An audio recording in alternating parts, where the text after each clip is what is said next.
street nigga don't give a shit up, I separate relationships. Might get at these niggas on my promo running spray that bitch. 600 of a bitch, that boy need Jesus, man, he way too lit. Damn, Jerry, you going way too far, dog, you should pray through this. I take that up with God when I check out, but they gotta pay for this. Niggas going postal for that mail when they go pay for this. How the fuck these niggas trust to God when they all Satanists? Fuck the way these niggas feel, I'm back on the field like I play for the Patriots. Used to have to pop a pill to deal with the feeling of all my anguish. I'm Jeffrey Dahmer with a drum, the smell of the fridge is making it neighbors.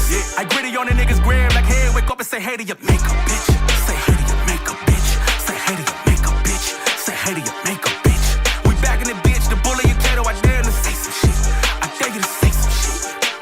Say some shit, nigga. Okay, this motherfucker, man, god damn, y'all nigga my motherfucking nerd, nigga. I'd rather die on my feet than ask these fuck niggas for a handout. I'm going kamikaze bomb across the body, bitch, you know I never stand out. Ski mask and a chainsaw come to terrorize a niggas campground. Fuck, I need to sign a deal for when I can go directly to the fans now. Shit oversaturated, I'm way too aggravated as fuck everybody, my salutations. Hey, how you supposed to act if they gon' pull knives and poke your back? I wanna see blood, I pull up and paint the top red like Doja Cat. See God in the view of the mirror, don't act like that you unfamiliar. Been going hard since free base and I influence the few of you niggas.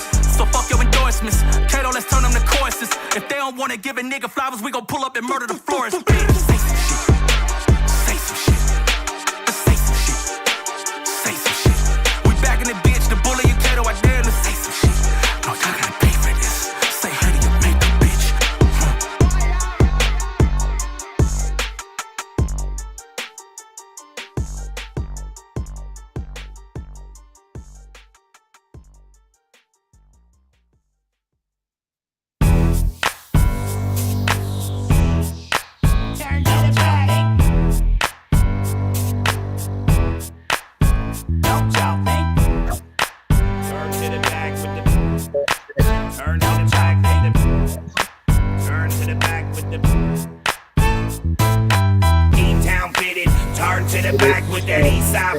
Ready for the attack, checking the attire, it's all white and black with the black twisted embroidered up on the back. Guess who's back? Yep, it's the Trey side, and we put it down for life and ready to ride. Matrox and monoxide, you ain't heard. Got people in withdrawal, anticipating our return. When everywhere you look, it ain't looking good, not at all. And everybody looking is waiting for you to fall. Now we design and dominate, that's man's natural instinct, and put it on the line like reputations and pink slips. We got the music, let it do what it do, and it's stress way in the world. We gon' carry that too, and we gon' bury them fools in the rest in the cloak of night and strike like vengeance upon parasite. Now don't y'all, not for 1 second, think I won't just bust your head open. Give me a reason to leave you breathing. That's a point blank message to all the non-believers. Now don't y'all, not for 1 second, think I won't just bust your head open. Give me a reason to leave you breathing. That's a point blank message to all the non-believers. 06 cannon, brand new daddy, 28 grams, give me 20 little baggies. Got a little something in the back of my khakis, cause I'm always getting threats if they wanna kidnap me. Flames still burning and the hatred's back. I got the chainsaw revving and blood stains to match. Got you nervous like a reverend who got caught in the act, and you react like he did when he got whacked with the axe. Underestimated and medicated, I'm only hated and segregated from the people who never made it. And I'll be damned if I bow down now, Jack. I represent a portion of people who on the real, they won't allow that. They got us tatted on their neck, breast, chest, and head, and undressed and dead. Enough said. We got a mark on your planet Earth. You got a rack full of bootleg shirts. The truth hurts now. Don't y'all, not for 1 second, think I won't just bust your head open. Give me a reason to leave you breathing. That's a point blank message to all the non-believers. Now don't y'all, not for 1 second, think I won't just bust your head open. Give me a reason to leave you breathing. That's a point blank message to all the non-believers. You don't woke a sleeping giant, all this like a lion. The sword all blast, leave all your mamas crying at the wake, ready to bake. Everybody in the front row, my aim is to put your relatives in a hole. Lying next to you, stretched out in one big plot, with blood clots all over their heads like polka dots. No gunshots, did it all with my Louisville slug. Another notch at it every time I beat a motherfucker. Stop a motherfucker. Training bodies in their backyard, chop head and hands off to they score the identity. I ain't trying to see no time, and so I scatter ashes when the sun don't shine. And I do dirt with only close peoples of mine, cause it real while you phony stitches out there dropping dimes. So give me one reason to give me this squeezing on the lover, and I'ma all start cracking, motherfucker. Now don't y'all, not for 1 second, think I won't just bust your head open. Give me a reason to leave you breathing.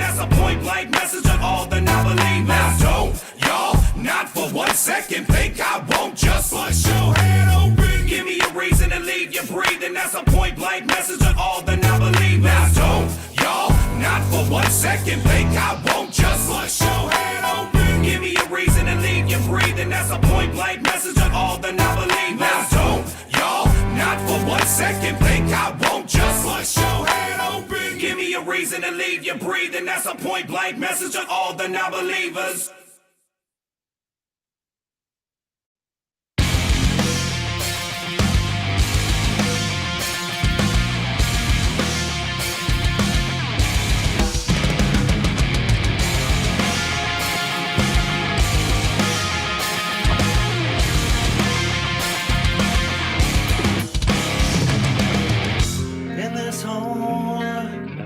That is me. The dead are rolling over. And that's all. How can you love someone and learn to let them go?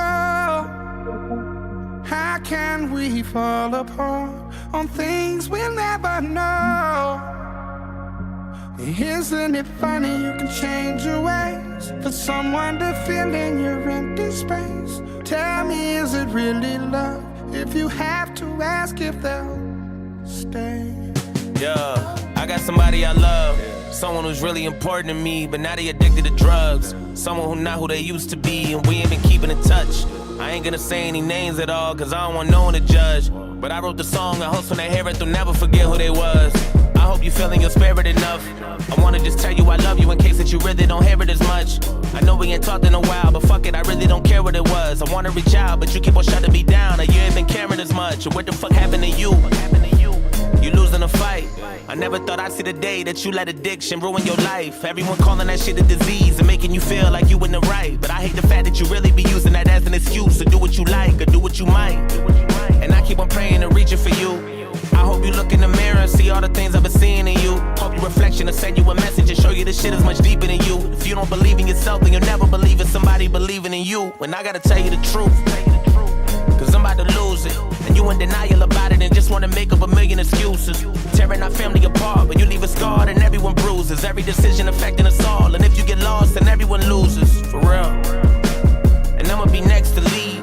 I know that God got a plan and you ain't fulfilling your destiny. Much as I need you, I will not be sticking around or watching you rest in peace. I promise I love you, but I gotta do what's best for me. How can you love someone and learn to let them go?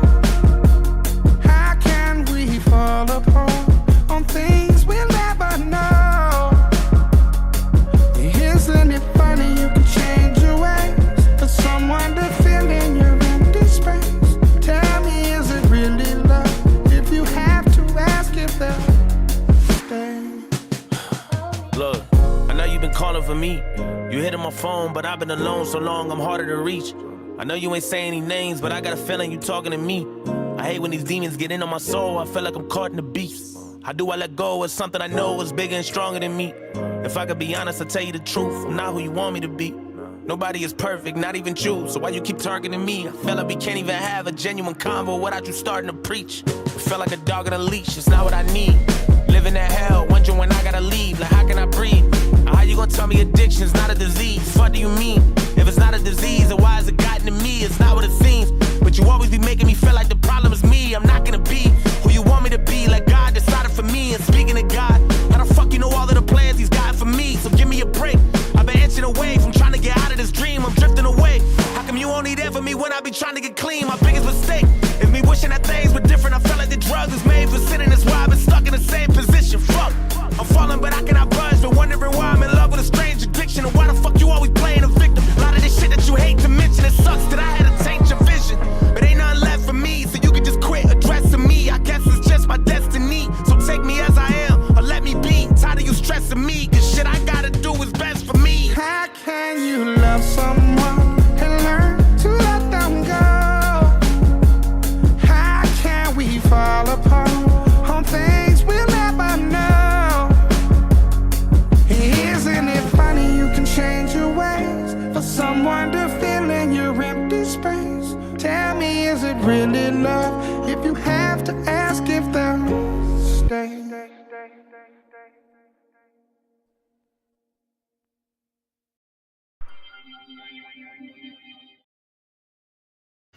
If you are watching on Facebook Live, YouTube, Twitch, anywhere that we are live for, you can click the link in the comment section or the description of the video and you can come join us live.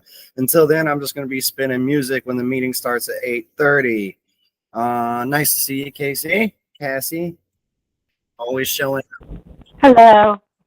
If you want to hear a song, you can request in the chat, Cassie. I got you. But until then, I'm just going to play random things.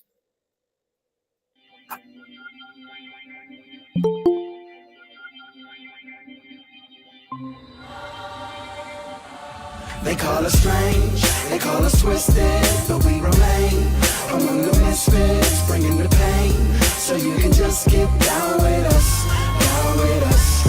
They call us strange, they call us twisted, but we remain among the misfits, bringing the pain, so you can just get down with us, down with us.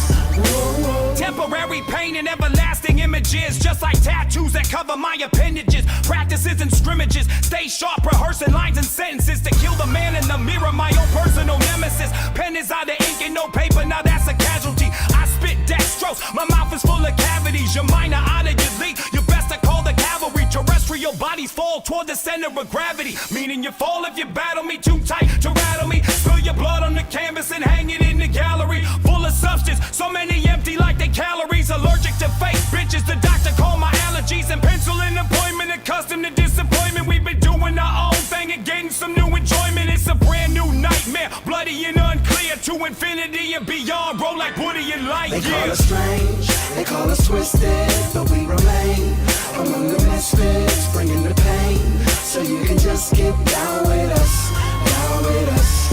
They call us strange, they call us twisted, but we remain among the misfits, bringing the pain, so you can just get down with us, down with us. You said I put the eye on evil. Well, let me put a needle in your eye and call it a pickle until you're mine, and I'm designed to eat you. And I don't give a fuck if you come looking for peace, fan to me, we all beefing.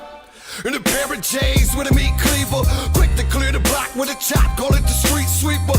Fuck a cop, he just wanted to kill a creature who was fucking his daughter in a pair of some sweet sneakers. Tell me, who gives it how you want it when you need it, when the rest of them retreating, depleted, and then even turning their backs on the people who really need it. I'm just stating facts, you need to watch the shit you tan on your back. And me and Jamie, we ain't a couple of hacks, roaming the industry looking for fat checks. We're the dopest to what we be, the wicked abstract, and we never going out like that. Hell yeah! They call us strange, they call us twisted, but we remain among the misfits, bringing the pain, so you can just get down with us, down with us.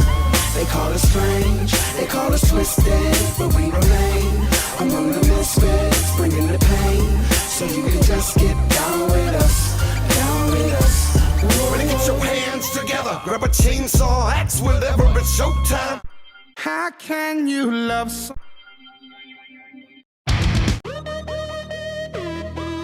You fucking ready? Rebirth up in this motherfucker. How can you love? How can you love someone and learn to let them go? How can we fall apart on things we'll never know?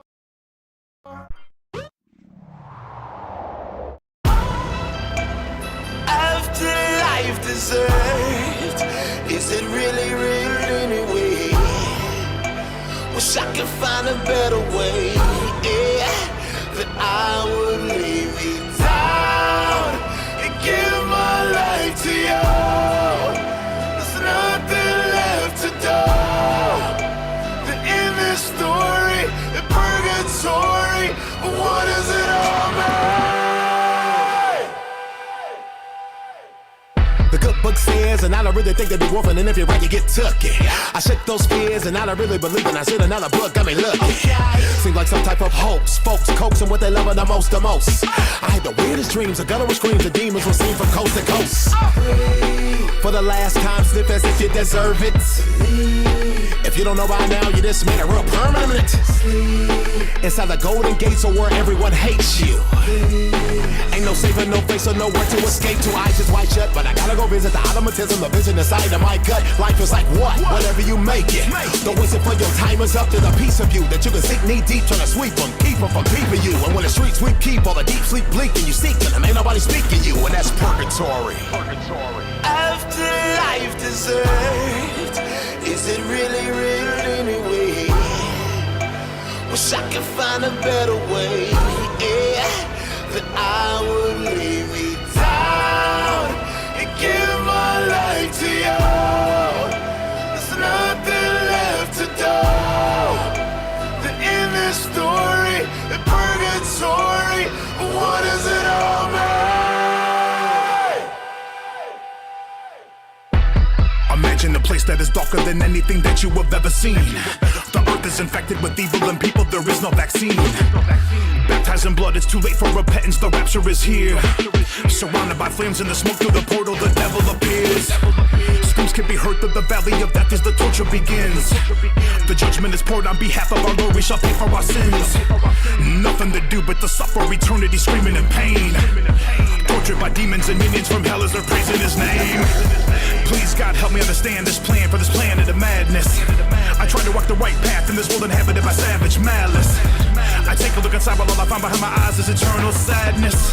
I'm begging for forgiveness, Father, I don't want to perish, let me rise from the ashes. Afterlife deserved. Is it really real anyway? Wish I could find a better way, yeah, that I would lay me down and give my life to you.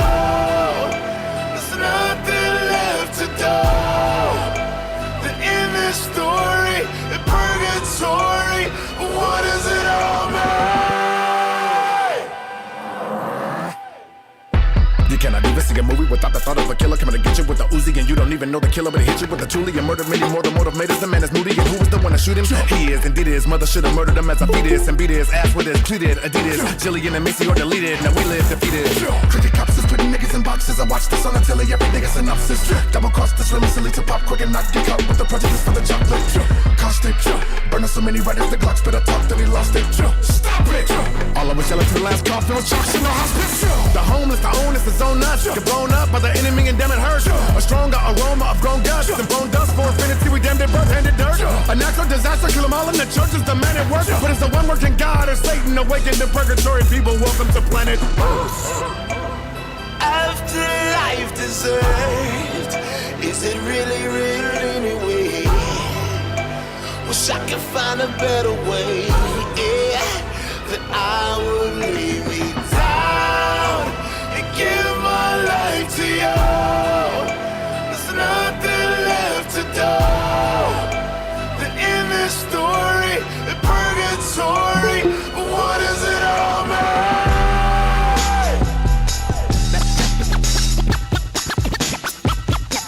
That's purgatory.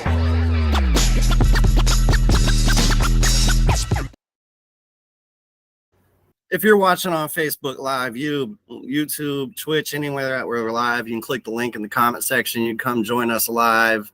All you trusted people in the room, our co-hosts, if you want to leave the meeting, please just click end the call. Or I meant just leave and not end the call for everybody else. Until then, I'm just going to be playing music.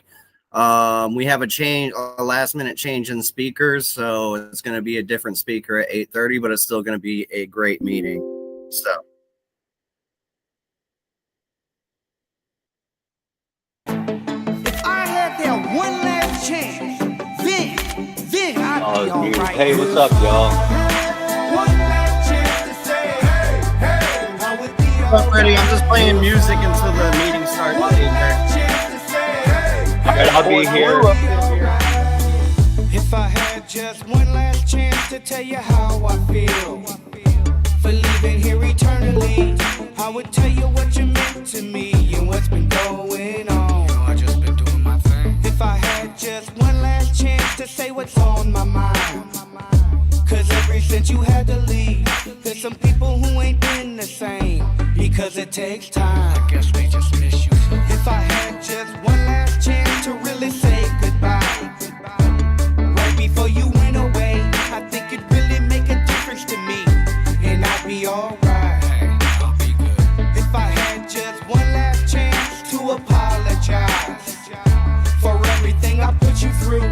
I would probably finally rest in peace instead of sleepless nights. If I had one last chance to say, hey, hey, I would be alright. If I had one last chance to say, hey, hey, I would be alright. If I had one last chance to say, hey, hey, I would be alright. If I had one last chance to say, hey, hey, I would be alright.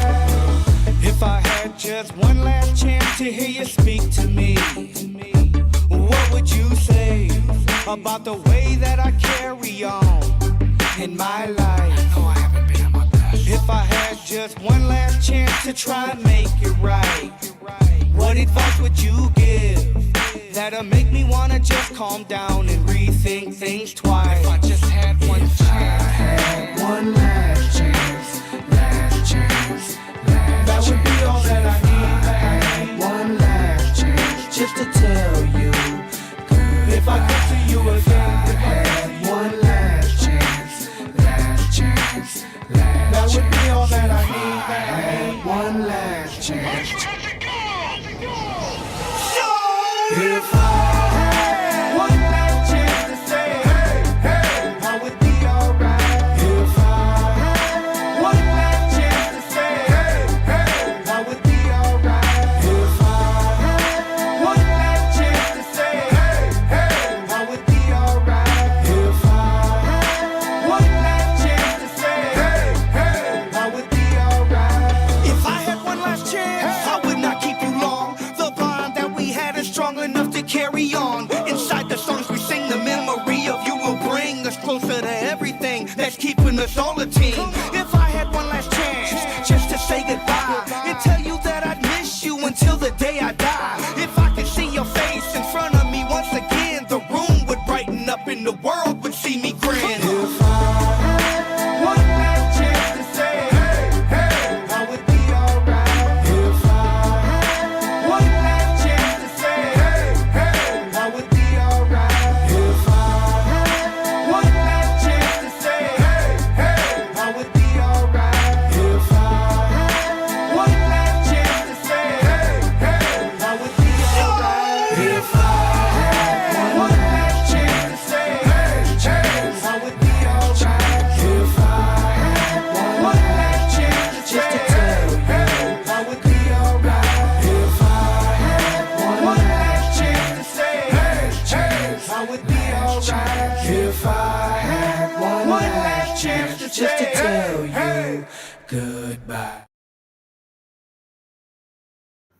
Again, if you are watching on Facebook Live, YouTube, Twitch, anywhere that we're live streaming, you can click the link in the comment section or the description of the video, and you can join us live. We're just going to be playing music until 8:30. Thanks for all of y'all that are here joining, all you regulars, all you first-time gatherers this year, all your past gatherers. This stuff's so much more magical, these meetings in person. Can't wait to see y'all there. It's coming up soon.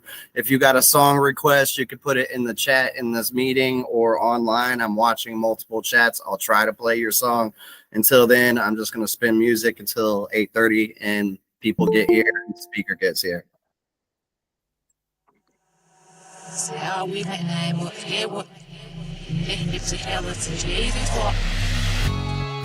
In all my days, I never thought that they would take my 2 cents. Yep. I never thought I'd never need a new friend. Yep. That's why you see me playing in the blueprints. Yep. In all my days, I always knew I'd have to do it my way. Yep. Fuck them all, I'm traveling in my lane. Laughing as I pass them on the highway. Yep. Won't see me on a couch in the industry. Yep. They tryna keep me out like the Middle East. Yep. And shuffle nigga records like a cold case. Yep. I never held my breath, you finna feel the breeze. Yep. Welcome to the land of frenemies, where the remedy is 10K and everybody been a G. Yep. Everybody say they coming with it, no breaks. Yep. Shit is funny, all the money they pretend to see. Yep. Know I probably been a problem since a proper youth, and mama used to live up in the whip. Yep. And you know I'm out in Vegas, I don't entertain it though, I'm just a minute from the strip. Yep. You know that I ain't phony, you could ask them, I don't even see the homies when they come through, bitch. I can do without the lip. When I'm grinding, you can find me in a bucket. I don't trip. At my computer with a muffin and a zip. And commuting with a sucker nigga chick. A fifth a day is nothing but a sip. If it's lit and eight, there's nothing but a rip. Never low unless we ducking from the pigs. Don't shoot. All my days, I never thought that anyone would need me. Never thought that people would be picking up my CD. Never thought that I could ever make it look this easy. So for all my days, I'll be on the offensive, never react. I don't give a fuck about your friends or where you be at. Everybody trying to make amends and I don't need that. Listen, fuck out on my face if I don't know you. I be with a couple bloods, couple lokes too. And I'm not even a thug, I'm just local. Bank that lay up, back the shit I say, bitch, I'm old school. Situation is a no-lose, and you know exactly what I'm gon' do. Crusade for the platinum, no juice, you not like me, Curtis Jackson, 02. Bet you only see tomorrow if you old news. Niggas slept on me and caught up with them, don't snooze. I will go against the odds, but I won't lose. I be like, fuck it, every squad need a Goku.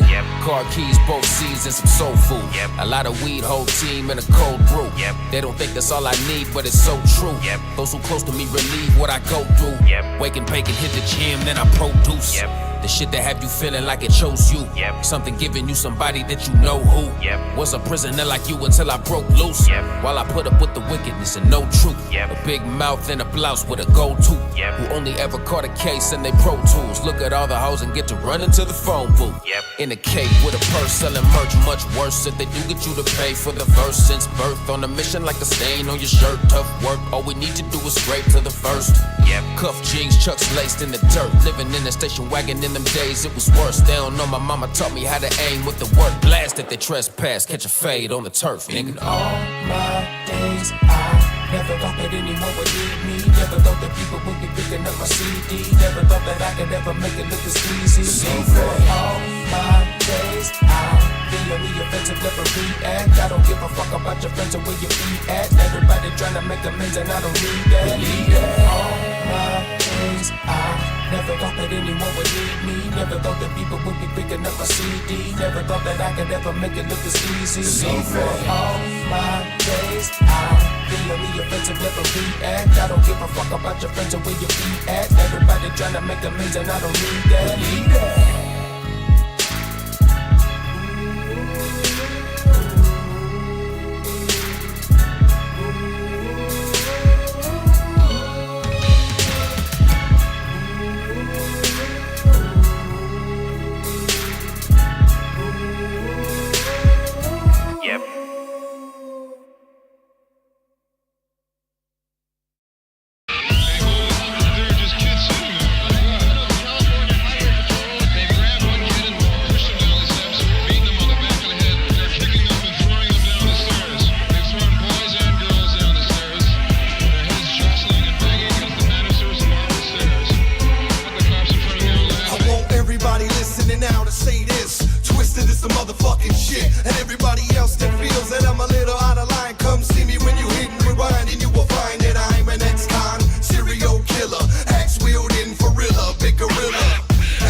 Somebody here dies. I've been here since 1865 and no lies.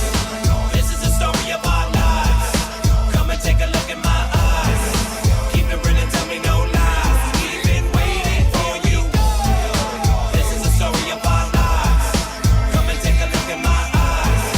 Keep it real and tell me no lies. We've been waiting for you. We came through the door kicking that bitch off the hinge. We was knocking but wouldn't nobody let us in. It's the incredible edible white chocolate rappers. We came on the scene busting the cabbage patch backwards. D-I-T-Z-I-W-T. We was born connected at the hip like Siamese twins. We coming out with the underground sound and one finger on each hand and you can count them. Fuck everybody here, man, it's not about them. And tucked inside of my bag is a problem. Underground, feel the ground shake. Feel it vibrate, watch a girl gyrate. We can move the whole world if we choose, but instead we kick the wickedest blues. And I refuse to lose the demographic of the people who choose to put their hearts inside of the black magic. And here we go. This is the story of our lives. Come and take a look in my eyes. Keep it real and tell me no lies. We've been waiting.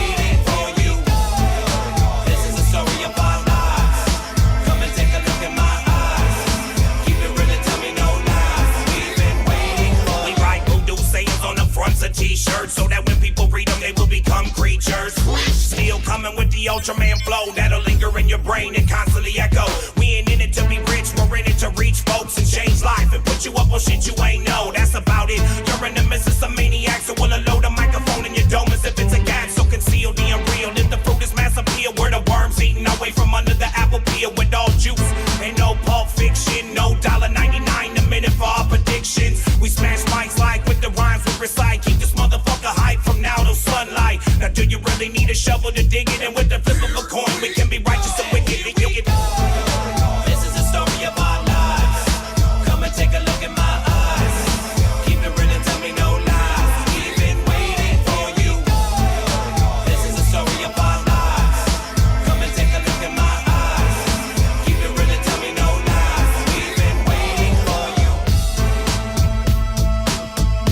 We've been waiting for you.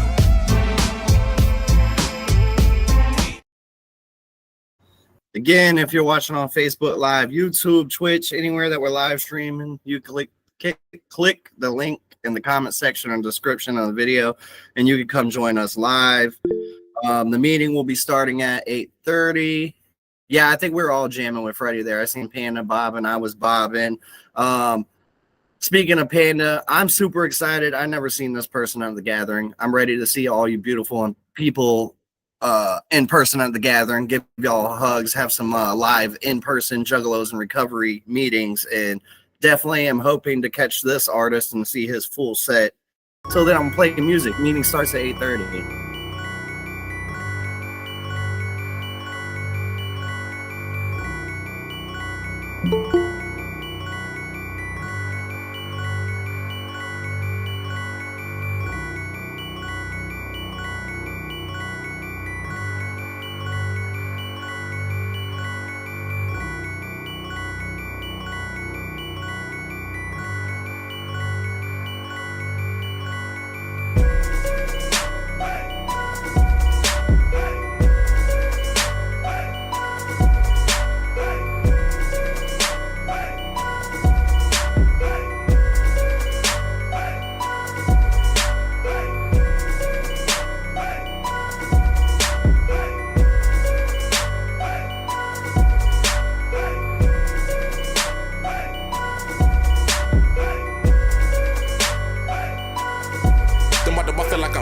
Dreaming, always surrounded by fiends that wanna bring bloody murder with the 15.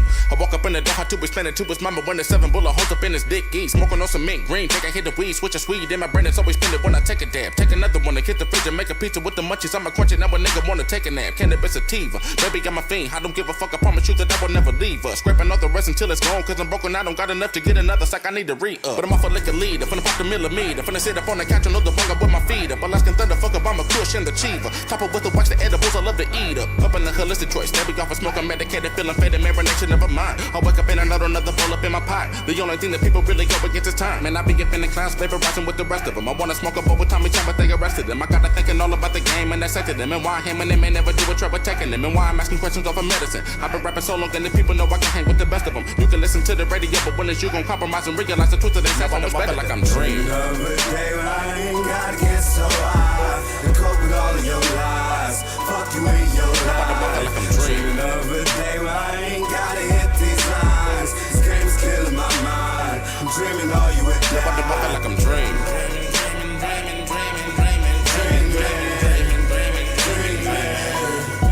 Nobody feel like I'm dreaming.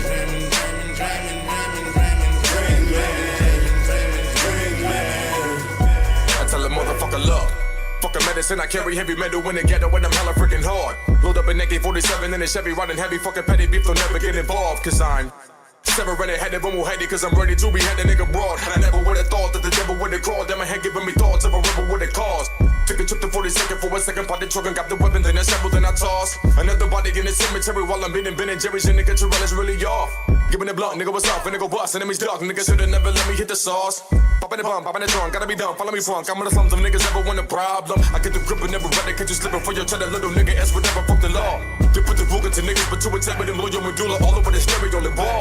Motherfuckers talking shit about the brain, like I'm not willing to go out here and bury niggas' bras. I'ma kill it when the rhetoric and dog catch a nigga at the rear, like I'm letting 50 off, like fucking this this strap, nigga. Rock a full minute jacket for you mismatch niggas. I'll pull up in your hood, bust a twin gats, nigga. Turn your Rick Ross beard to a 10-strap, nigga. It's a click clack killer, did you get that, nigga? I'm about to come and murder all you bitch ass niggas. Your girl in the trunk and your kids at dinner. Cause ISO is a brain sick ass nigga. Like I'm dreaming of a day when I ain't gotta get so high to cope with all of your lies. Fuck you in your life. Now like I'm dreaming.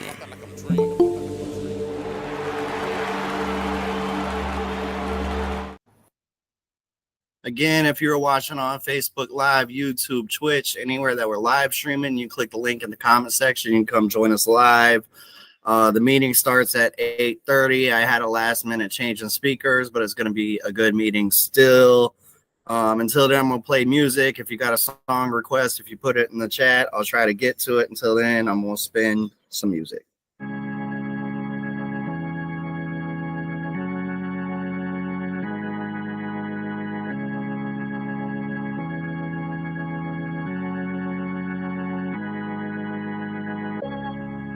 Yo, yeah. One. Gunner, what up? Fro Thizzle, what up? Fro.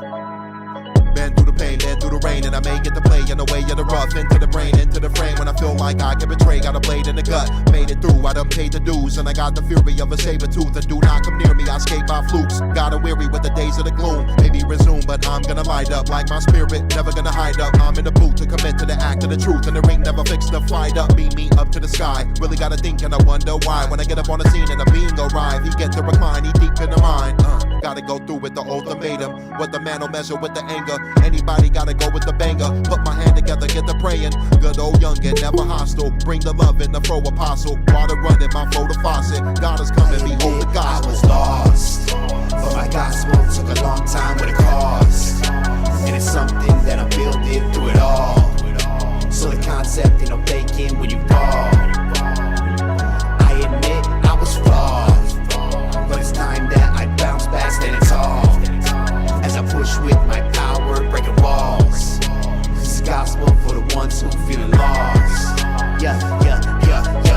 My mom took her life, so I live by your word. Was nursing the habit that kicked to the curb. Giving all I have, and I swear I try. Gonna state my worth on earth until I die. Do what you can, and I'm feeling the same. Living the day is like one and the same. Shoot for the stars, never missing the aim. Forget about the dope, and I'm healing my brain. Never get down, never stay down, never lay down. Never gonna fade, find out. What to say now is a way now, better stay now. There's a lot in life to find out. How could I act like there's nowhere to go? And I turn to my homies when I'm feeling low. Learn about life while I'm talking to fro. Forget all the haters, they getting exposed. You might stumble, that's cool. As long as you look back and see that you grew. Gotta have a little faith, that's true. Put in the purpose with all that you do. What I say is for real, and the truth is what I'm gonna reach. Hey, that's all that I feel. The lesson learnings I teach. I was lost, but my gospel took a long time with a cost. And it's something that I'm building through it all. So the concept ain't no faking when you fall. I admit I was. Again, if you're watching on Facebook Live, YouTube, Twitch, anywhere that we are live streaming, you can click the link in the comment section or the description of the video, and you can come join us live right now for this meeting that's going to start in about 10 minutes. I seen you on the live chat, Win Smith. Congrats on your 2 months of sober life and sober lifestyle. Whoop, whoop.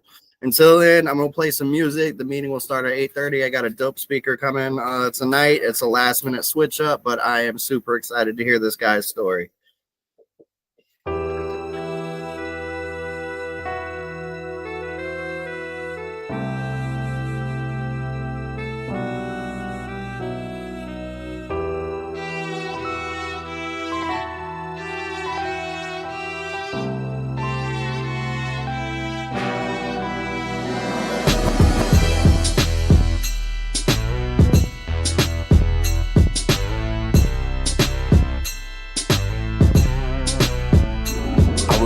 First time you overdosed, a fucking overload on meth. Paramedic saved your ass, you was close to ghost. You never did know which road to go. It's like you rode the boat and sailed away and hoped to hit the golden coast. But you sank like the Titanic. The incident, it left your life damaged. And that's when I panicked. You thought you had it locked, well you ain't on the right planet. If you trying to live your life right, plan it. It's like your mind vanished, you don't even know that. I wish that we could go back, cause it's so sad when I tell jokes and you don't laugh like you used to. I really hate to stress it, but you strange to mess with, so I keep my distance, cause you always got this blank expression. Like you confused and unaware of your surroundings. Emotions are gone and no one's found it. It's overwhelming. Your mama told you that drugs are bad, but you ain't listened to the fire burned your ass. Now you understand. Now you always look like you don't know me. And I'm mad at the world cause the meth took away my homie. Give me back my homie. Please come home. I just wanna chill on the neighborhood block like we used to. Where'd you go? Never would've thought my best friend be gone in the future. But I was wrong. I should've stopped you when I had the chance to do so. But back then I felt like that was too bold. You started hanging with new folks and made the drug environment your new home. This world is too cold. Could I have prevented this? Who knows?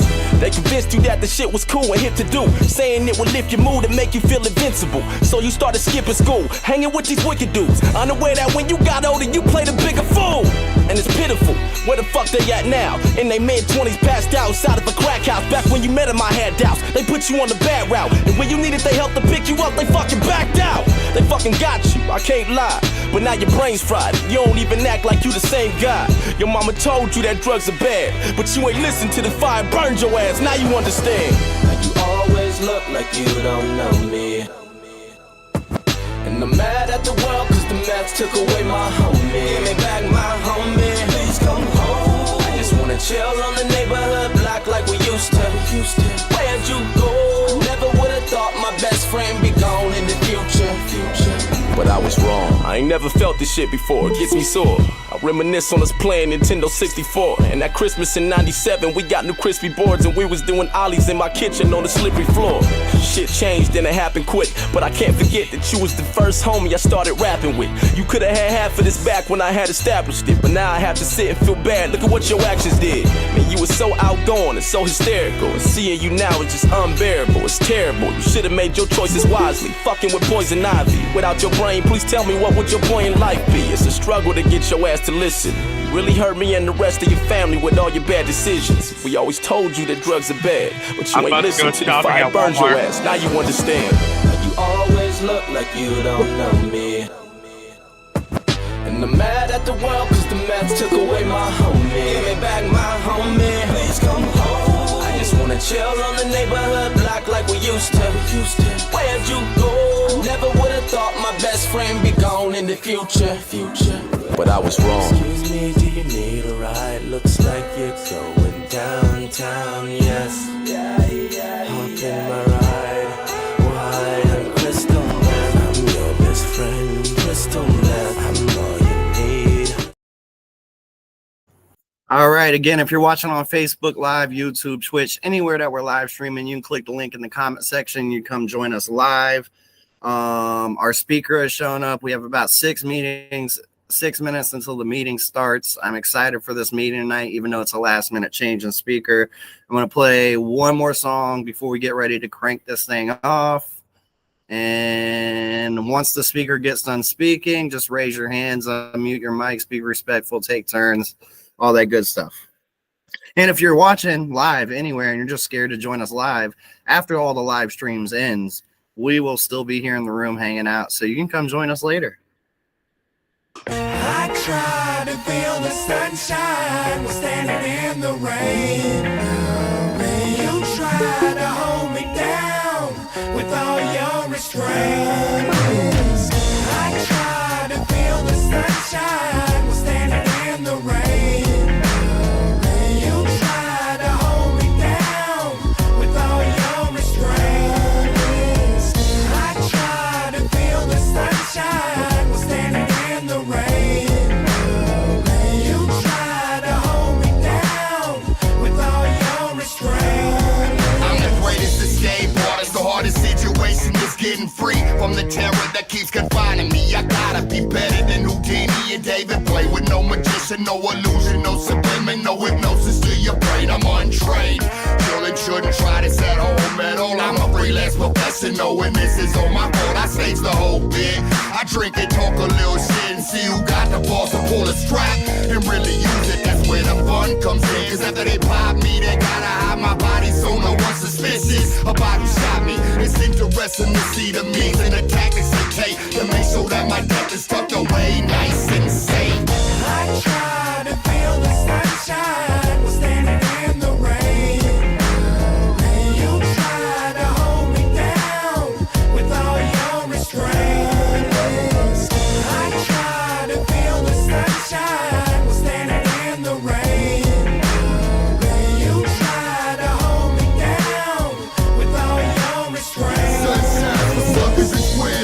They told me as they rolled me in the carpet and threw me over the bridge, it's like I was some garbage. Of course I wasn't conscious, not dead in the sense they thought I was, but a slug to your dome will get you caught up, cause I'm not invincible. I could die a million times, each time more painful than the first. Still I survive, both hands are tied behind my back. As I breathe in dirty water, my legs are being worn to death by the sewer rats. I move erratically to make them work for the meal. I dislocate my shoulders, I step out just like banana peel. I'm close to drowning again, 10 minutes and counting me to them. Here's my record, so I feel like I'm ahead. I find a certain comfort in searching through the darkness on my quest to find the light. And as I'm digging through the ruins that line these city streets, a sense of hope walks with me. Still I hold on to this dream of a scarlet heart and a spiteless mind. No longer shall I try to find a nameless ghost, nor provide shelter for my demons. There's so many, I smell brimstone. Coming through family, I'm seeing all of the sin shown. Kin grown into enemies, then it be your friends gone. Ain't you very lonely, but a sanctuary when Grim's home. Got wolves, but I dig it. God knows that I'm wicked. I does it, cause when I tug it, it never shows not a visit. Tell the judge, y'all made me feel like it's hell to love. So stand not amazed when I let loose on my Beelzebubs. My spirit needs jumper cables. Never know love, but I want your label. I'm comfortable. Nothing lately makes me feel they worthy of trust, and so I load my gun with the intentions of busting. Still I hold on to this dream of a scarlet heart and a spiteless mind. No longer shall I try to find a nameless ghost, nor provide shelter for my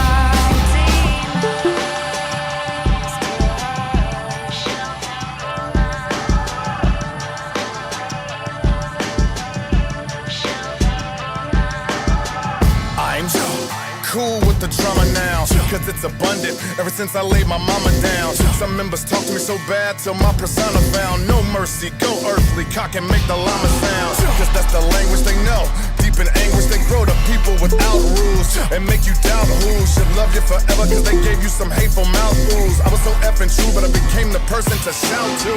Now that I'm lonely, I don't get no fun like louse food. Now I'm such a meanie, wanna come and see me reroute dudes. I'm chilling in hell in hot water, sitting on my couch, fool. So it ain't no problem walking through your hell in my house shoes. I find a certain comfort in searching through the darkness on my quest to find the light. And as I'm digging through the ruins that line these city streets, a sense of hope walks with me. Still I hold on to this dream of a scarlet heart and a spiteless mind. No longer Again, if you were watching on Facebook Live, YouTube, Twitch, you can join this meeting. You can click the link in the comment section or the description of the video, and you can join us live.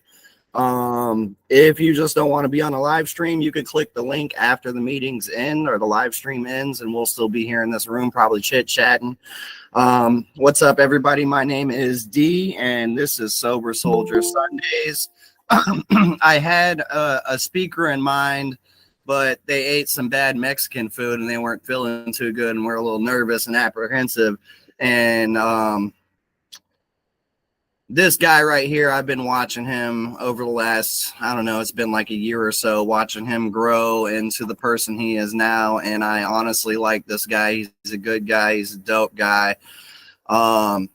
He just did an episode of the Recovery Idiot podcast. If you haven't seen it, definitely go and check it out. It's fire. It's funny as hell.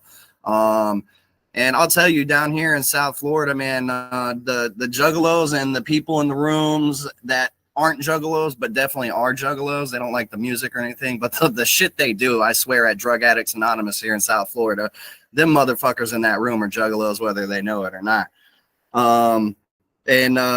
This guy's girlfriend happens to know about the lifestyle and the juggalo shit and all that stuff. And she was supposed to be my speaker tonight. And I've been watching her along this journey too. And they're both amazing people. And I'm just hoping everybody here gets something out of this. And with that, I will give you my friend, Thomas. You can unmute your mic. The meeting is yours, Thomas. Oh, also, almost every one of y'all here is a co-host. If you go to leave the meeting, don't click in the call for everybody. Click just leave the call. Thank you. All right. My name is Thomas. A grateful recovering addict. Been one my whole life, and I've just learned to embrace it. I'm going to kind of briefly go over some of my story, and then where I found hope, and when I was kind of given a crossroads, which road I took, and hopefully you guys can get something out of it. I'm not a juggalo, but Bryant's one of my favorite people. He's a good dude. I met him at Artesian and Alternatives Motorcycle Club, and I'm glad that he's in my life. He's a good dude, and so I appreciate you letting me come in. So I am from the Gem State. That is Idaho. A lot of people have trouble pointing it out on a map, but it is a state. They get it confused with Iowa or Ohio, but it is a state, Idaho. And Sun Valley, Idaho is a small town. It's a ski resort town, but it's up in the mountains and it's gorgeous. It looks a lot like Montana, Wyoming.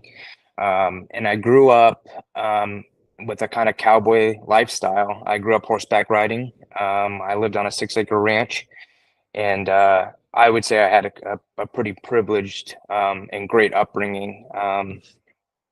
I didn't really get into alcohol until I was in high school, my late high school years. Me and my buddies would go out in the hills and drink, and go out in the mountains and have these huge bonfires. And it was kind of like a way of life. In a small town like that, everybody drinks. And like it was always like a joke, like who's the town drunk this month? And in a high school that only has, X amount of kids, every kid on the weekend is drinking. I always said that an 18-pack was cheaper than a movie ticket. So that was like our movie. It was more fun and convenient, and we had a good time. I loved the feeling. Coming up into like my junior and late junior and senior year, I wasn't going to go to college. I didn't really know what I was going to do at the time. And I started drinking more aggressively. It was like every weekend I was drinking, I was smoking weed. My mom would enable me because she let me drink at home. She would say, well, I want you safe. So if you're going to drink, I'd rather you drink at home. And then my dad too, they had separated and we'd alternate weeks with our parents. And it became something I would just do after school, but not to the extreme. I'd never get like super wasted. But that was really the like planting the seed of what was going to eventually become a very significant part of who I am. Coming into senior year, I knew I wasn't going into college, so I enlisted in the United States Marine Corps. I served 5 years, and it to this day is one of the greatest decisions I ever made. There was some recruiters in high school, and I went to each tent kind of systematically and was asking, like, what can the Army give me? What can the Navy give me? What can the Air Force provide me? Trying to get, as much information as I could, and really like what the benefit was of enlisting in that branch. And my last tent I went to was the United States Marine Corps tent. And there's this gunny sergeant, and he's dressed in his dress blues. And I asked him, I said, I'm thinking about enlisting. What can the Marine Corps offer me? And he tells me, well, it's not what the Marine Corps can offer you. It's what you can offer the United States Marine Corps. So it gave me goosebumps, and I was like, fuck yeah, this is what I want to do. And it was rigorous. I went to Marine Corps Recruit Depot, San Diego. So if you're west of the Mississippi, that's where you go. If you're east, you go to Parris Island, South Carolina. My MOS was an infantryman. I was a rifleman. 0311 is the MOS code.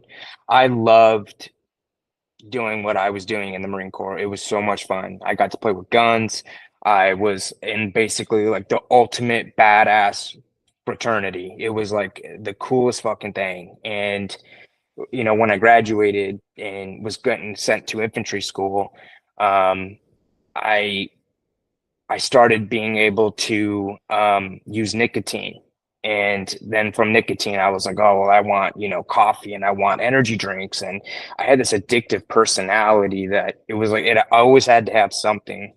And coming into just before I was deployed to Afghanistan, I was stationed at 29 Palms, California, which is the closest place to hell on earth. It's in the middle of the desert, and they have a mock-up city of Iraq, and that's where a lot of training goes down. And it's cool, but it's not cool because you're really in the middle of nowhere. So when I would get liberty, we'd travel and go out to the city, and we were drinking. Underage drinking in the Marine Corps is a big deal now. When I was in, it was like don't ask, don't tell, look the other way. Cops, if they busted you, were usually pretty good about, MPs were pretty good about letting you slide because they didn't want to jam you up. Mind you, we were still in wartime. Late 2011, I was deployed to Afghanistan, Camp Leatherneck. I was attached to a tank battalion. So a lot of my job was ground support for tanks. The first tour was a big eye opener for me. You see the duality of men, you see the violence in this world. You can really see what another man can do to another man. And it's a very sobering experience to be in a combat zone. But at the same time, I loved it. I became an adrenaline junkie, and I'll never forget, they still have them around. They're called Brippets. They're these energy drinks they're awful now, but we were getting them by the caseload in Afghanistan, and we would drink like 3 or 4 of them or 5 of them and get ready to go into a firefight. So we're all amped up, jittery, and that it wasn't good for anybody. But I remember my first engagement. Still to this day, I was in the back of a Humvee and we were doing a convoy line, and my officer turned to me and everybody and said, "Condition 1, your rifle," which means load it up, put a round in the chamber. And his famous words were, "We're about to get licked," meaning we're about to get into an engagement. My first engagement was a 72-hour firefight. I was combating ISIS at the time. They were gaining a foothold in the region of Afghanistan. And a lot of those guys are old, weathered vets that, old Al Qaeda vets. Then these guys know how to fight. And there's some hard men. I mean, they will be out in the hills for days, sleeping on a little blanket and having just rice to eat, and laying in wait and ready to ambush American troops. And so, I was young. I was exposed to a lot of trauma, and there was a lot of drinking in the Marine Corps. I always say that I learned to drink in Idaho, but then I learned to drink professionally in the Marine Corps. It is just part of the culture. So every chance we could, we were drinking. A good movie that kind of portrays that is Platoon. It's so common. And opium is big in Afghanistan. You see these huge poppy seed farms. So Marines were dabbling in that, marijuana. So it wasn't uncommon, to take substances to cope. And really, if you're that young and you're in a pretty brutal area and you're experiencing trauma like that, it's easy to find something like that to cope with. You don't have therapy out there. You don't have a mechanism to help you deprive and cope with all this. So substance abuse starts to really skyrocket in the Marine Corps. And by my second tour in 2012, I was a more stable-minded individual going into engagements. I was ready to be done though, and towards the end of my last tour, I was getting ready to either re-enlist or retire, and I really didn't know what I wanted to do at the time. Then I kind of leaned more towards re-enlistment, and the Marine Corps just has a way of dragging it on, and then I ended up like saying, no, I don't want to do this anymore because I was done. I mean, and it ended up being 5 years because I dragged it on for so long. And then when I got out, I was good. Like I wasn't really drinking a whole lot, wasn't doing too much, and but I was really, really depressed because I missed it. I missed being a part of a group, a fraternity, a club, a brotherhood that is greater than me. And all of a sudden, that purpose was removed from me. I felt useless, and I felt really, really below myself. So I said, well, I want to find something to do that's service related. Infantry really doesn't correlate a whole lot of jobs to the civilian world. Law enforcement, it does, but outside of that, there's not a whole lot. And so I went the route of paramedicine and became a paramedic, went to school. And so I started doing that as a way to kind of give back and kind of in a way kind of right my wrongs and some of the things I'm responsible for and some of the things I've seen.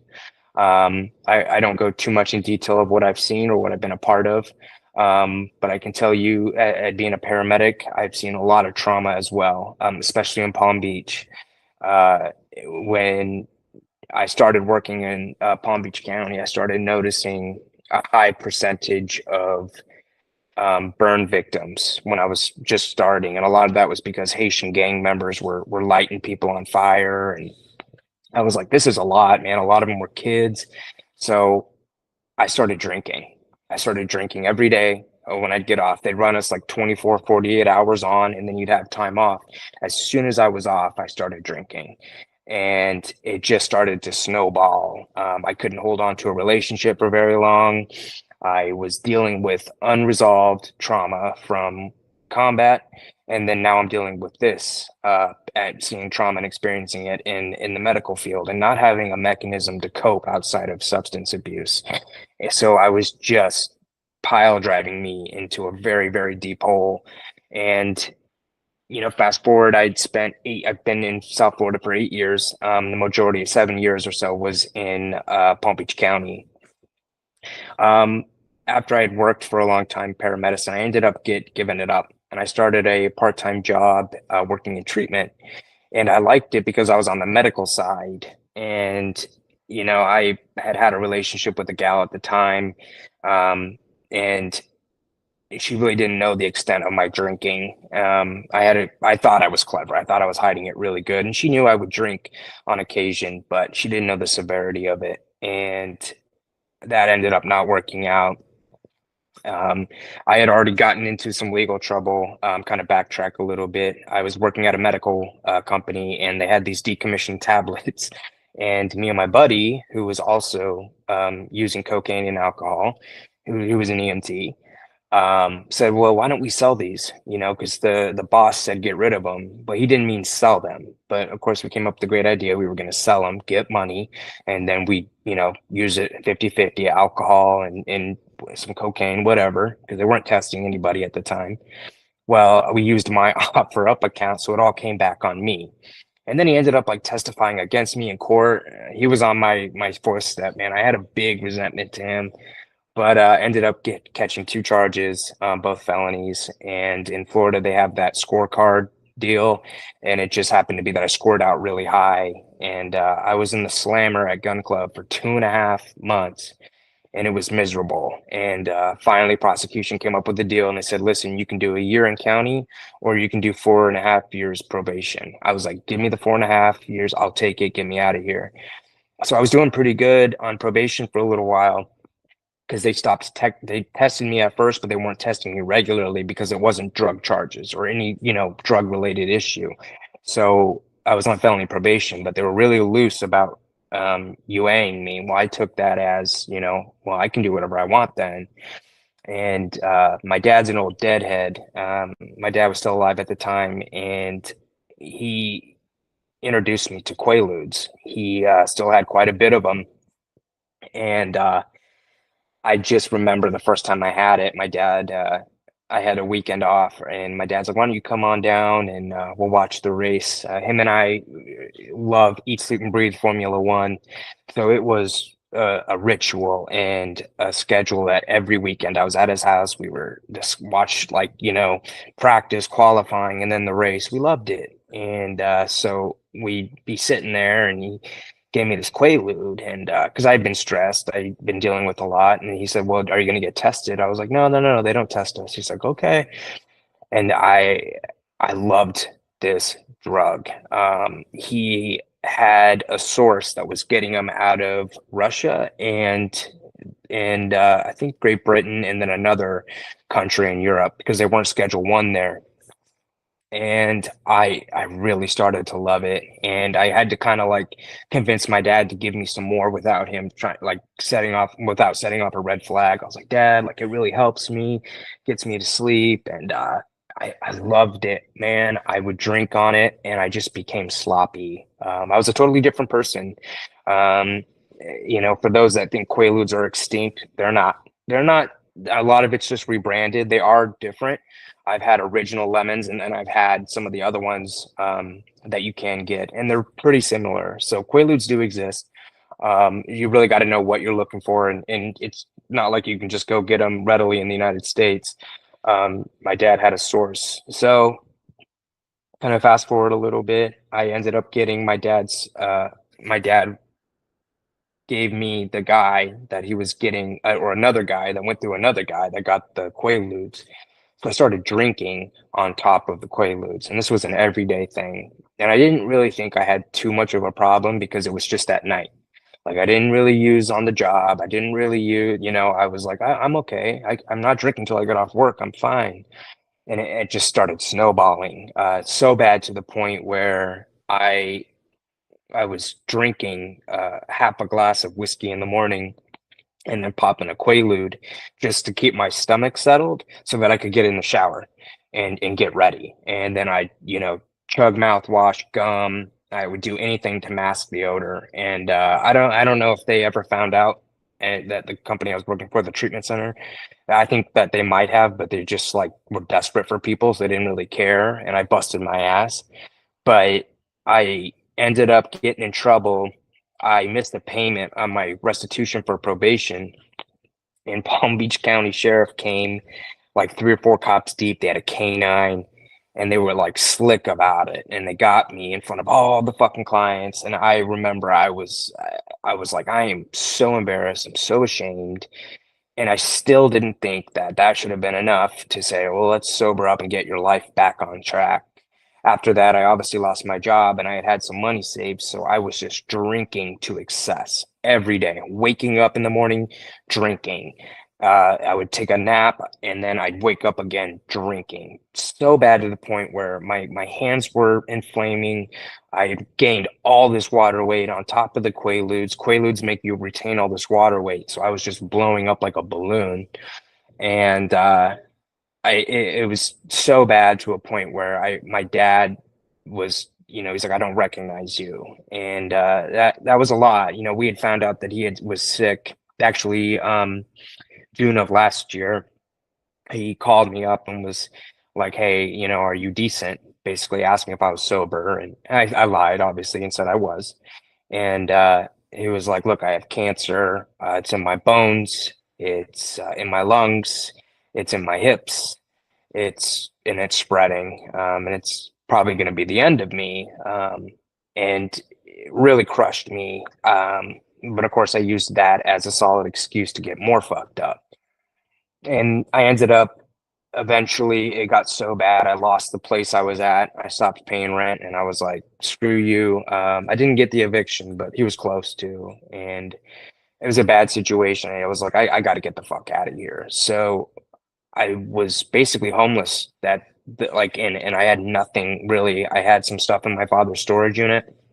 I had a backpack, 2 backpacks, and I was loaded drunk. And I ended up at JFK North in West Palm, and I got referred to treatment I kept asking for help, and finally, this lady, her name is Tracy, and she works with the healthcare district. She's a great person because she set it all up for me because I was so incoherent. I couldn't talk. I could barely walk. I was just a disaster. And this was like the worst and lowest part of my life. I felt so close in comparison to dog shit. I felt like all of my self-discipline, all my dignity was gone. Like I just was this like fucking walking amoeba or something. Like I was just taking up space. I had no desire to keep going. And I remember telling myself, I hope that I just take enough Quaaludes and drink enough alcohol that I don't wake up. Because I was in more pain every day using than I was being sober. And I'll never forget the day I went to treatment. Finally, a Banyan driver came and got me. Banyan here in Stewart.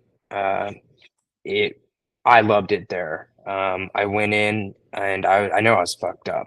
I'm sure I made a fool of myself, but I woke up the next day, up September 23rd, and I hit the ground running. I went to every group possible. I was making friends with everybody. I still argue that I was probably the greatest client that's ever walked through those halls. I always said, like, if I came back, they'd have big posters of me on the walls and like, I worship me.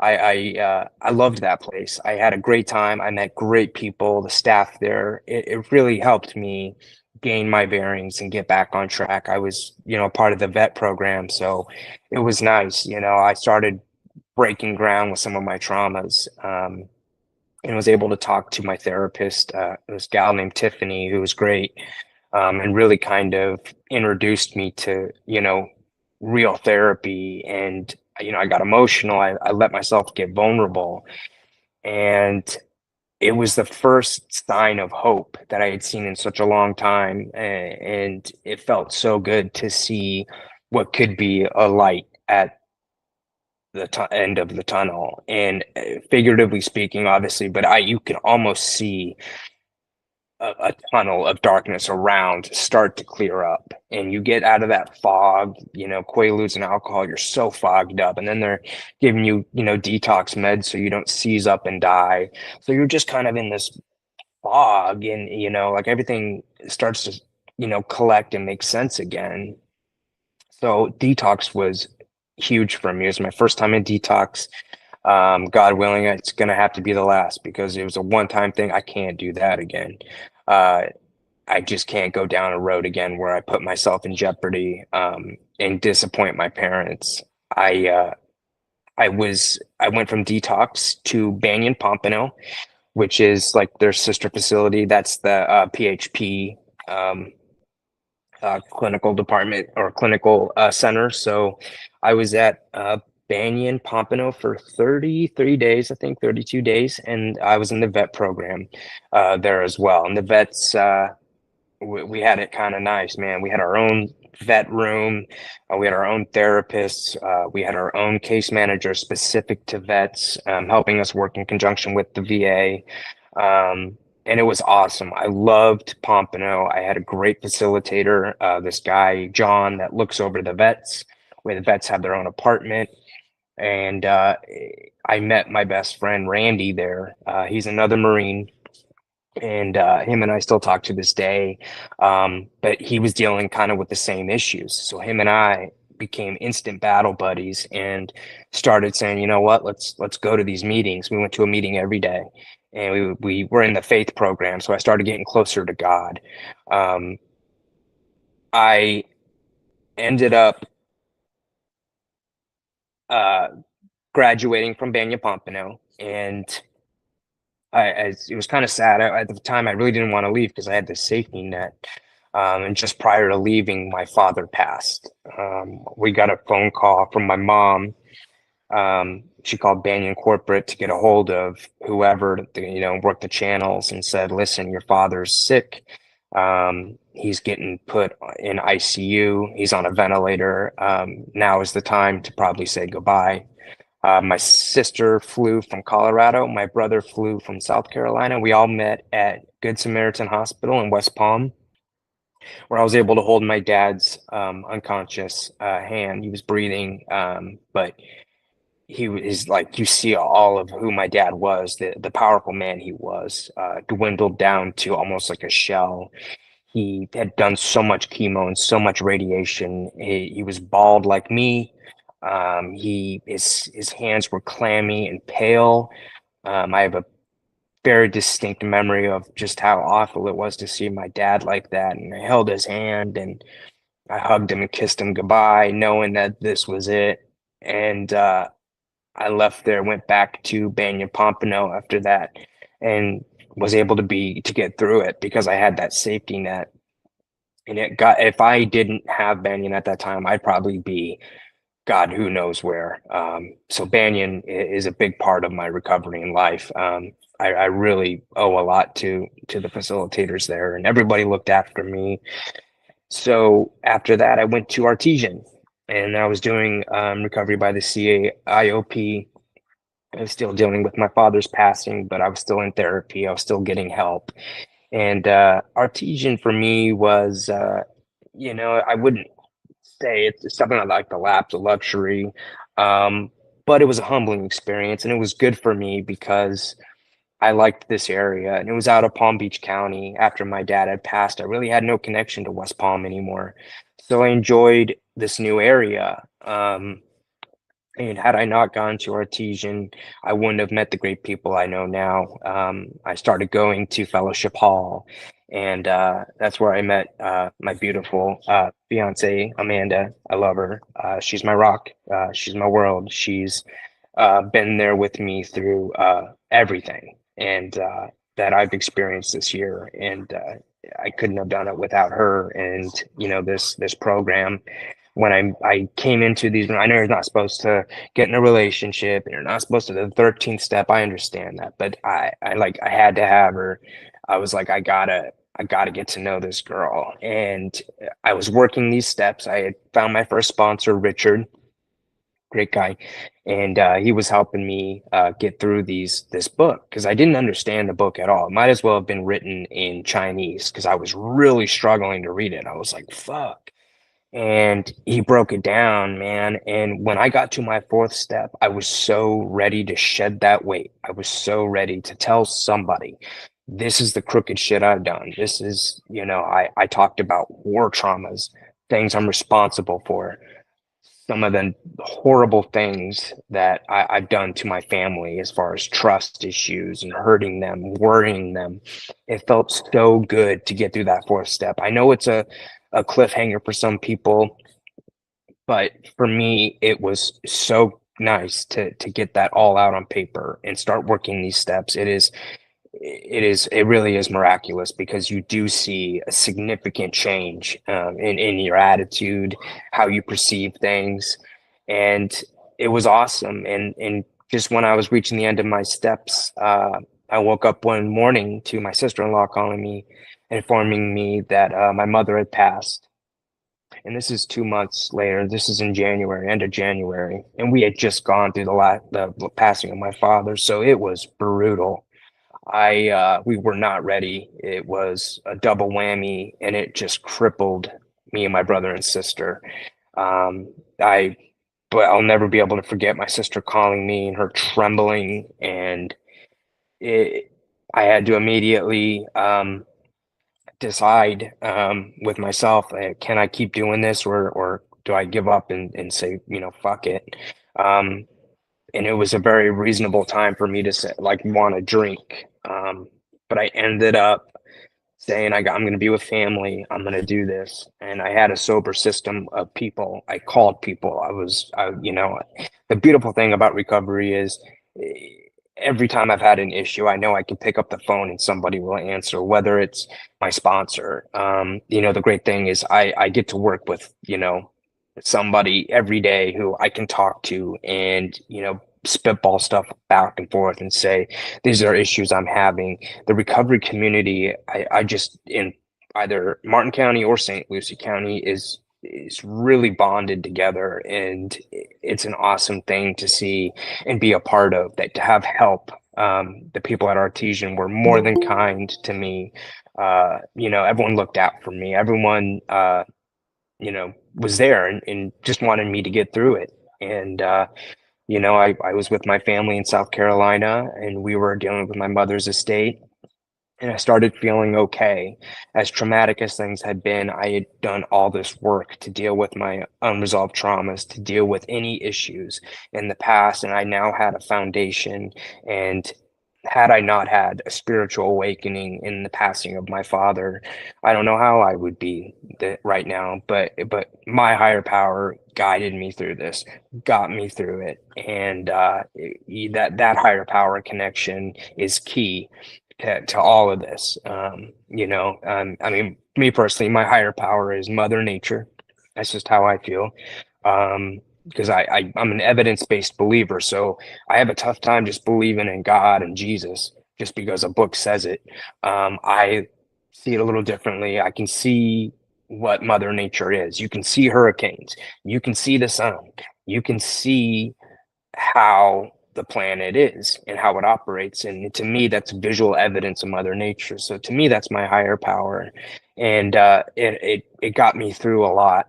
It got me through two crushing fatalities in my family. But I emerged stronger. My parents both got to hear me sober before they passed. They felt like their son was back. And that was enough to make me feel like I can do this long term. I can do this and not give up, not quit. So when that crossroads came, I stuck with the program. I stuck with the people around me. I stuck with, the winners, and I didn't cave, and it ended up being the greatest decision I've ever made. And I'm so glad I have a great home group that I go to. I have a beautiful and amazing woman that has my back. I have great friends. I have a great sponsor. I love this program and everything it has to offer. I would be probably dead if it wasn't for this program. So I think that's kind of about it. I appreciate you guys having me. I'm glad I could be part of the Juggalo meeting. It's a new one for me, but I enjoy getting out and being able to talk a little bit about my story. So, D, thank you for having me, brother. No problem. Thank you so much for joining, Tommy, and thank you for your story. It's definitely a lot different than some of the stuff we hear, but all those same emotions and life situations and the what we go through in our addiction and those things we feel are all the same.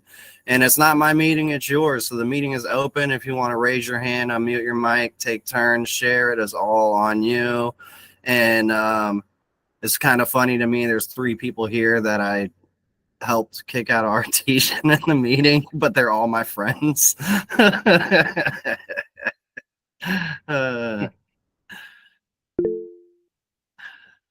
Go ahead, Amanda.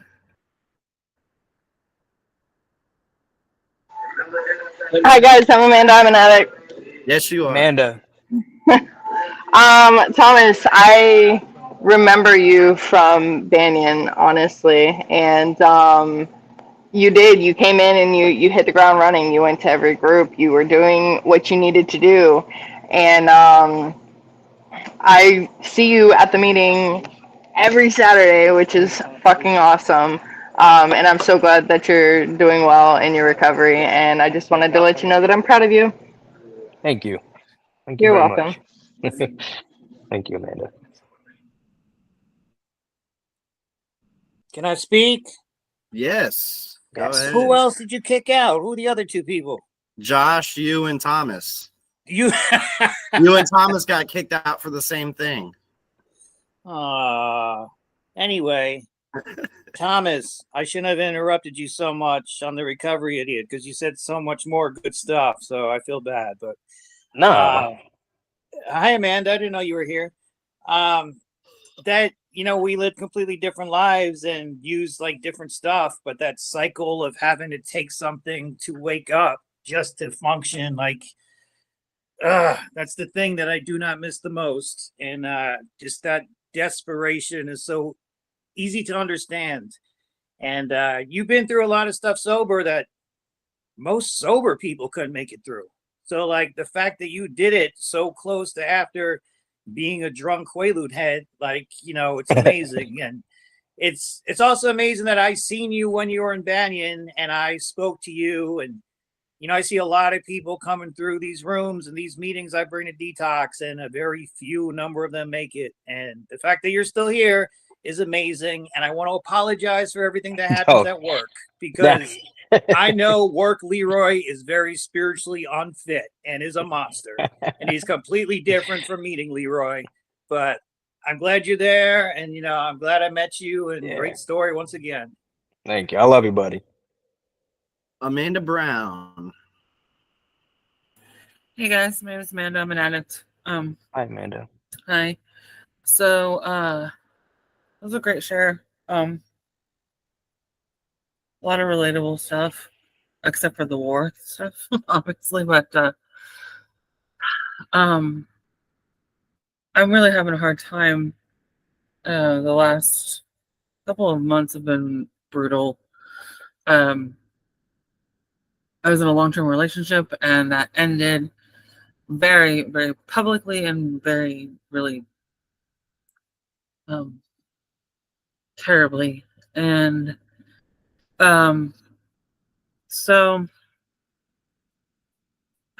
I kind of withdrew, and not completely, but my meeting count went way down. My step work was less often, just the regular shit that happens, I guess, when there's trauma. And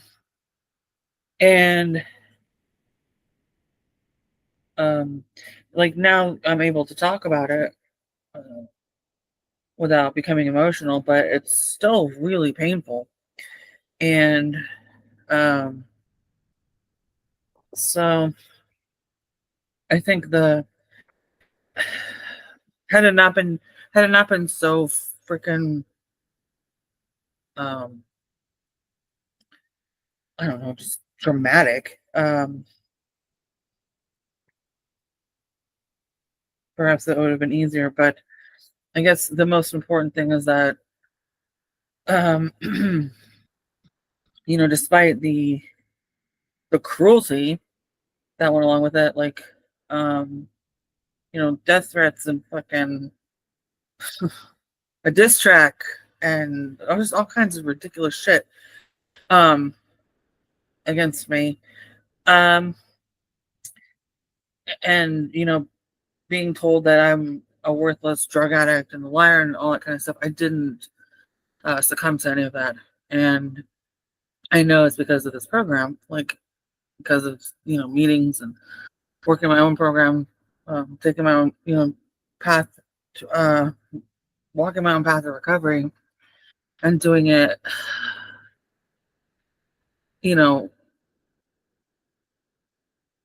not as full force as I should sometimes, but pretty consistently. So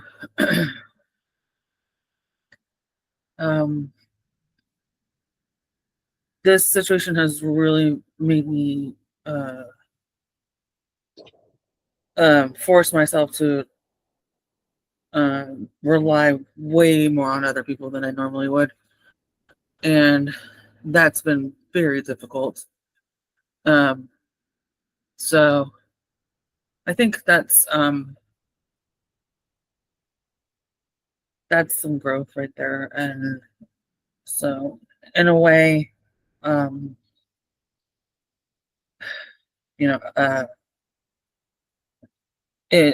despite the fact that it was a painful situation, it had to happen, and I'm just really grateful I got through it clean. So thanks, I had to get that off my chest. Thanks for letting me share.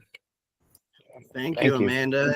And I mean, that's kind of like the gifts of the program, though, right? And like Juggalos in Recovery and the other 12-step programs is we get to know a bunch of people that, for when the times do get hard and rough, we do have people to lean on, and we're not alone in those trying times. You know what I mean? And that's all from working a program and working some steps and getting some tools underneath our feet and getting out of ourselves, because a lot of us don't want to get to know new people or don't feel comfortable, you know what I mean? But along the journey, that just happens, you know what I mean? And we get these bonds of people that genuinely care about us and what's going on in life. Um, like Thomas was saying, like he's dealing with two people's deaths over the last year, and like thank God he's met enough people in this area, you know, or just like the people that come through these rooms to feel comfortable at one of the Juggalos and recovery meeting, get to know them. Like you have these people there that do care. So I mean, like the step work and the meetings will only get you so far. But without a network of people there to help you, like what are you going to do if it's just you and it's just some steps? Like, you know, it's a we battle, you know what I mean? They say it's a selfish but selfless program, right? It's selfish because you are doing this to get sober and get your life right, but it's selfless too because you're there to help the other people that are standing on the fire line with you. Nate, I see you with your hand raised. Yeah, just thank you. I want to say thank you for your service, man. I mean, my brother was in the service. He is struggling. He was facing 10 years in prison, and he still is just looking down that barrel, and he's holding strong to his addiction. So, you know, for people to, you know, come out of that strong, like your story is so inspirational. There's so many gifts in there for people to take away. And it just proves that the program or a program, I guess it doesn't really matter what program you're in, works. I mean, if you're working a program and you're diligent and you're focused, you're gonna get sober and life's gonna get better. You know, I just want to say thank you for your story, man. It's super inspirational. There's lots I can take away, and thanks a lot. I appreciate it. Yeah, thank you.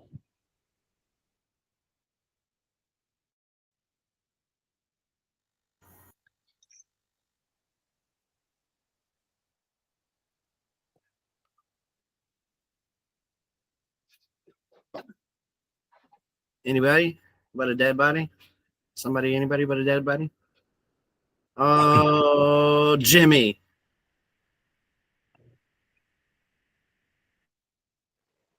Really? You gonna call me out? I love hearing you talk. You got great energy.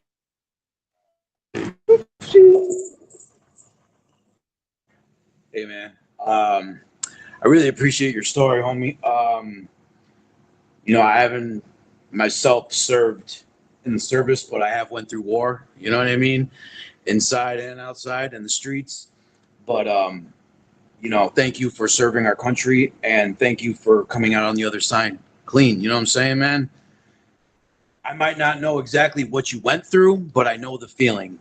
You know what I mean? And it is truly courageous and, you know, something to really be proud of all the adversity that you went through in such a short amount of time and how you managed to stay positive, grateful, and motivated. You know what I mean? And, you know, continue to help others and clean house, man. You know what I mean? I was just trying to listen tonight, but you know, D's got to call me out and everything. So I need to do more listening than talking. You know what I mean? That's just where I'm at in life. But you know what I mean? The homie called on me. So, you know what I mean? I got to show my gratitude, you know what I mean, for you showing up to us, bunch of, you know, crazy motherfuckers. But seems like you're not too much different than the rest, you know, all the rest of us. You know what I'm saying? So you fit right up in here. You need your face painted? Come see me. I got you. Yeah, all right, man. His fiance fucks with the lifestyle, but he's like, I'll never get into the Juggalo shit. But then I hear him share, and he talks about my dad was a deadhead. Maybe he has salty feelings because we're very similar, deadheads and Juggalos. I don't know. Clown Pink and Fago. That's it. But thank you, bro. Thank you. You're Keep welcome. doing what you're doing, man. Thank you, buddy. Well, I mean, the meeting's open. If anybody has anything they want to talk about, they're going through anything, they want to talk to Tommy, they have anything to share, it's your meeting, not mine. So feel free. Go ahead, James. Yo, what's going on, everybody? Thomas, y'all appreciate your service, man. Appreciate your share, this service too. I try to catch a meeting as much as possible, but I work quite a bit. But I just want to say what's up to everybody. Hope everybody's doing good. I gotta go get ready for work right now. I gotta work overnight. So love y'all. Whoop whoop. Whoop whoop. Thank you, buddy.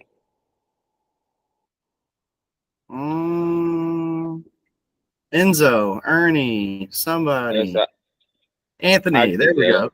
Scarecrow. Scarecrow, please. I'd I would like to thank you for your service and for your share. When I was a kid, I wanted to be in the Navy. I figured I was going to go to the Navy and then get all set up for college from there. But I was already in the nut house for some like damn 2 dozen times or something by the time 18 came and rolled around and they wouldn't let me enlist.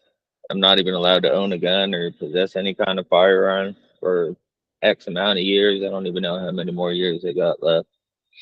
I just got back from the nut house again, so that's another 7 years that I'm not allowed to ever own a firearm. And it wouldn't take me, so I kind of screwed up all my plans, but I fucking appreciate your service, man. I really do. Thank you. And I appreciate your share too. I guess that's about all I really got to share. Thank you. Hell I yeah, I tried. appreciate that. And I mean, so funny thing, I don't know if you know this, Tommy. I think I shared it on that Recovery Idiot podcast though. Like I always wanted to be in the military. Like I went to Civil Air Patrol as a teenager for fun.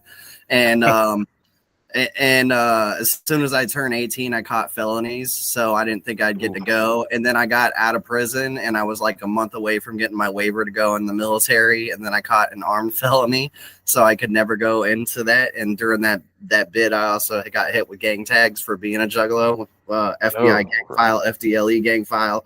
But it didn't matter since I had an armed charge, so I'd never get to go, and I was getting too old anyways.